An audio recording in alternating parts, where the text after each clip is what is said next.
Hello everyone and welcome to TechFix Flicks. In this tutorial we will consider alternatives to the reinstallation of Windows. In the previous tutorial we considered the implications of reinstalling Windows, and it was apparent that this potentially involves a significant investment of time to return the operating system to your desired state. Before undertaking this task, it may well be worth considering less drastic alternatives. We will approach this methodically, commencing with the least destructive fixes and progressing through increasingly complex solutions. Opinion varies as to the point at which the Windows installation is deemed to be so problematic as to require reinstallation. Inexperienced users may panic at the sight of an error message, or may fail to correctly diagnose the nature of the issue faced.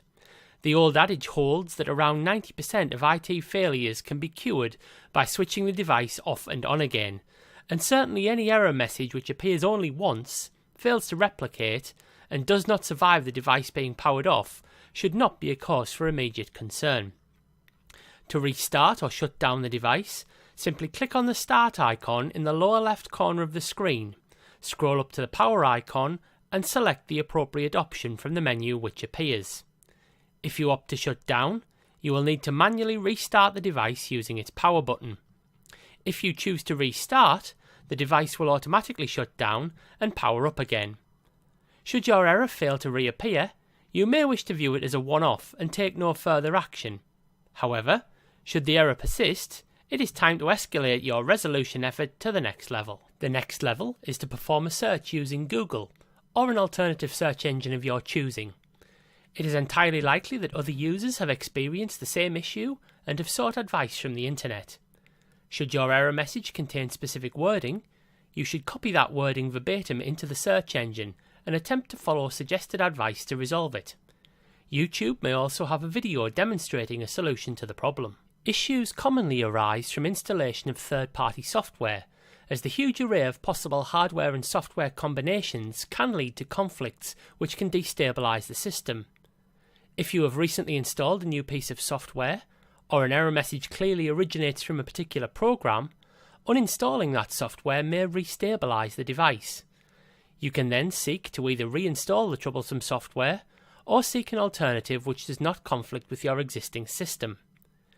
Click the Start icon to view a list of your installed programs. Find the relevant program in the list and right-click on it to display a menu. From that menu, select the option to uninstall. It is likely that a lengthy list of installed programs will appear. Each Windows installation will have a unique list, the length of which will be determined by the quantity of software which has been added to the system over time. Select the name of the program you wish to uninstall. User account control will seek to confirm your instruction. Each program will handle an uninstallation differently. Taking this installation of Avast as an example, it is evident that we are required to click the Uninstall button in the lower right. Troublesome hardware drivers may also be the cause of errors. Click the Start icon in the lower left and type Device, then click on Device Manager to bring up a list of devices attached to your PC, categorized by type. Select the device you wish to investigate and right-click to bring up a menu. From this menu, we can connect to the internet to check whether an updated driver is available. It is possible that the updated driver has been released specifically to address the issues you are experiencing. In this box, you should click to automatically search for the updated driver. The search will take a few moments to complete. In this instance, we are advised that we already have the most appropriate driver installed. However, you may be offered the opportunity to update your driver, and doing so may resolve the issue faced. You may also wish to check the manufacturer's website for the latest updates to download and install. Alternatively, you may wish to disable the device in order to determine whether it is the cause of the error. Windows immediately cautions as there are implications in disabling the device. The device is now shown as disabled. You can immediately re-enable the device from the same menu. Maintaining a regular schedule of Windows updates may also ensure that the system remains in good working order and cure errors as they occur. Click the Start button and type Updates, then move up and select Check for Updates.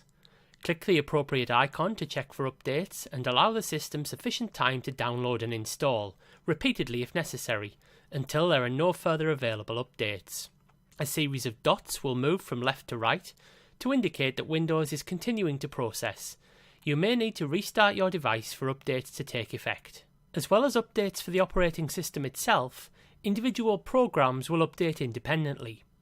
In this example, we update our antivirus by right-clicking on its icon, moving to Update, and clicking to update the program. Each program will update using a different procedure. If you have reached the stage where all attempts to update have failed, you may be able to salvage your system by rolling back to a previous state where the device was known to be working as intended by making use of a restore point. This assumes that restore points are enabled within the system, as they cannot be created retrospectively. If you have yet to enable restore points in Windows, this is achieved by clicking on the Start icon in the lower left, typing Restore and clicking on Create a Restore Point. By default, it is necessary to configure the system to create restore points. To do this, click on Configure. Note that in the next window, protection is turned off by default. You should therefore turn it on. With the revised settings now applied, click Create to create a restore point. Then give your restore point a descriptive name which will help you identify it at a later date. For example, if you intend to install a new application, you could name the restore point after that application.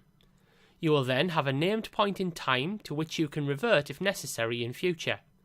The restore point will now be created, and you will be notified once the process is completed. System restore points may also be created automatically. To restore a point created by either method, select System Restore from the same window. Simply click Next to progress through the next screen. A list of available restore points will be shown, together with the date and time of their creation, the descriptive name you have applied, and whether the point was created automatically or manually. Having selected the point you wish to restore, you can read a report detailing the programs which will be affected once the restoration occurs. In this instance, no programs will be affected, but the impact could be far more substantial dependent upon the modifications made to the system following the creation of the restore point. Should you intend to proceed, click Next, then click Finish to confirm the restoration. You are then reminded that the process cannot be interrupted. The process of restoring your previous system now begins. Windows will now restart and will revert to its appearance at the time of the creation of the restore point.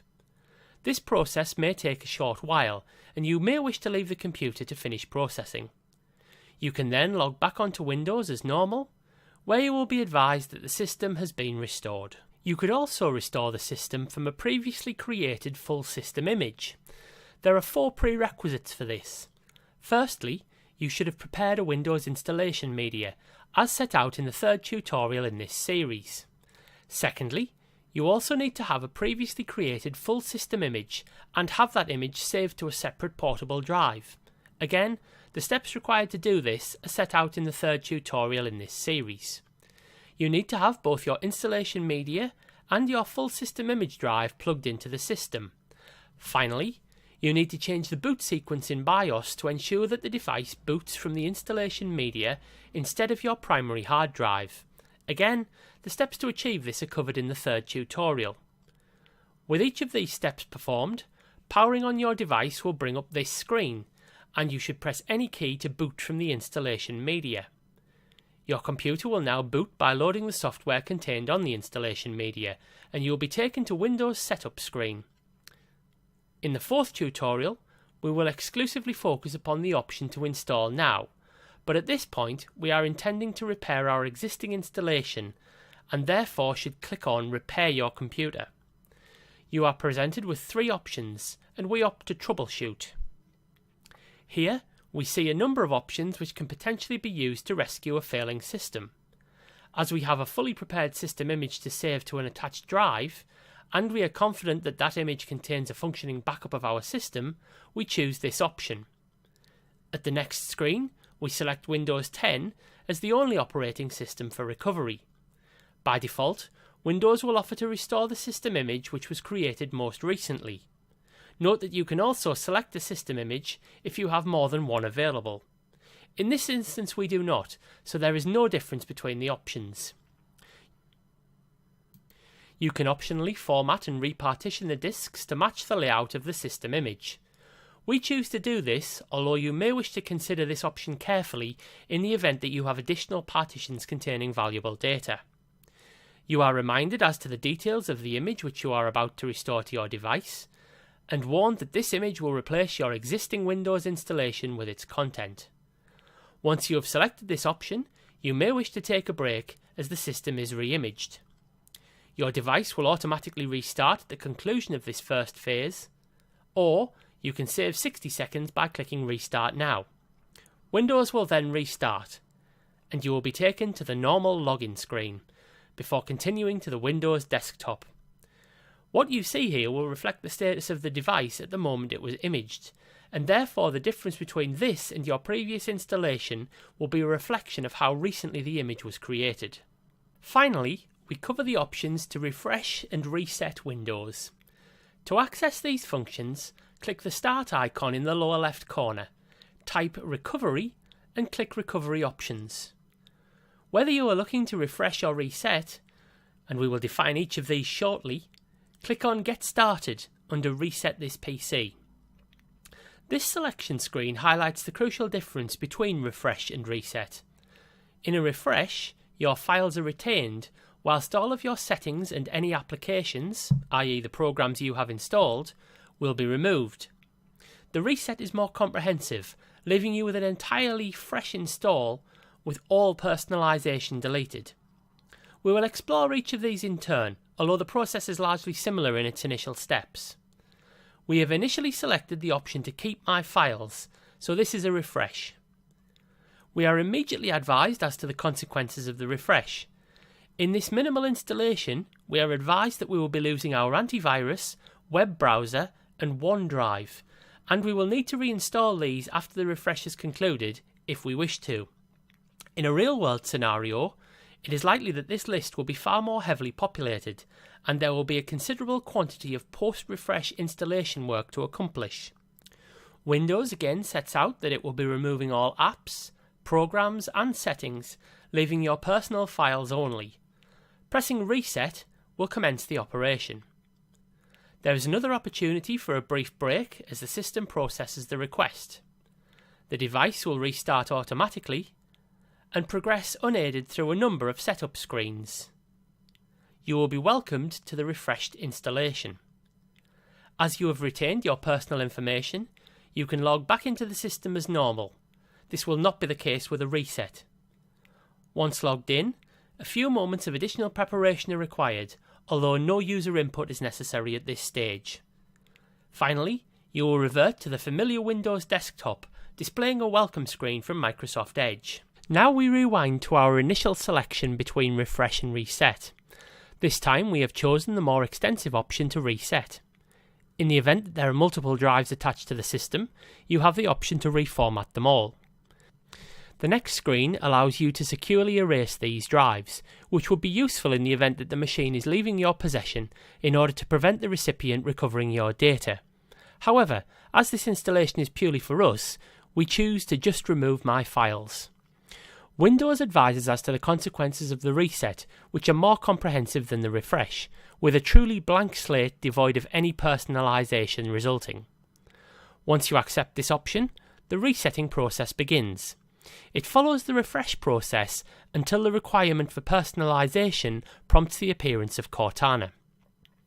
This part of the process mirrors that of a standalone installation, and is explained fully in the 4th tutorial in this series, although users performing a reset can skip through the preliminary stages to reach this point. Thank you for watching this tutorial. Hopefully you found it useful. If you'd like more, you are very welcome to subscribe to the TechFixFlix YouTube channel by clicking on the subscribe button. Subscription is, of course, entirely free and provides easy access to all of the videos posted here. Clicking on the neighbouring bell icon means you will be notified whenever a new video is posted. Until your next Tech Fix, goodbye.